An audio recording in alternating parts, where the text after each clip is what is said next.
দড়ি ও বাঁশ বেয়ে মসজিদে গিয়ে আজান দেওয়ার জন্য পরিচিত নাটোরের সেই প্রবীণ অন্ধ মুয়াজ্জিন আর বেঁচে নেই। প্রায় ১২০ বছর বয়সী এই ধর্মপ্রাণ মানুষটির দাফন সম্পন্ন হয়েছে পারিবারিক কবরস্থানে, যেখানে স্থানীয়দের উপস্থিতিতে শোকাহত পরিবেশের সৃষ্টি হয়। স্থানীয় সূত্রে জানা যায়, দীর্ঘদিন ধরে দৃষ্টিশক্তিহীন হলেও তিনি নিয়মিত মসজিদে গিয়ে আজান দিতেন। বয়সের ভার ও শারীরিক দুর্বলতা সত্ত্বেও দড়ি ও বাঁশের সাহায্যে মসজিদে ওঠা দৃশ্য এলাকায় ব্যাপক আলোচনার সৃষ্টি হয়।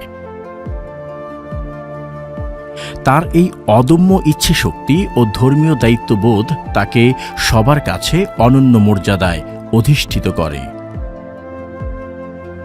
মৃত্যুর খবর ছড়িয়ে পড়লে আশেপাশের গ্রামগুলোতে শোকের ছায়া নেমে আসে। জানাজায় অংশ নিতে দূর দূরান্ত থেকে মুসল্লিরা ছুটে আসেন। পরে জানাজা শেষে তাকে পারিবারিক কবরস্থানে দাফন করা হয়। স্থানীয় বাসিন্দারা জানান, তিনি ছিলেন অত্যন্ত বিনয়ী ও ধর্মপরায়ণ একজন মানুষ। তার জীবনযাপন ও দায়িত্ববোধ নতুন প্রজন্মের জন্য এক অনুকরণীয় দৃষ্টান্ত হয়ে থাকবে।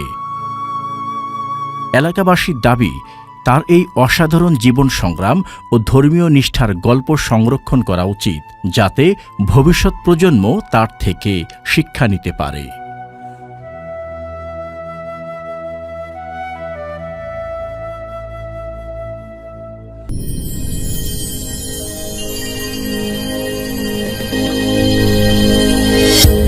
ভিশন 24, দৃষ্টিতে বিস্ময়।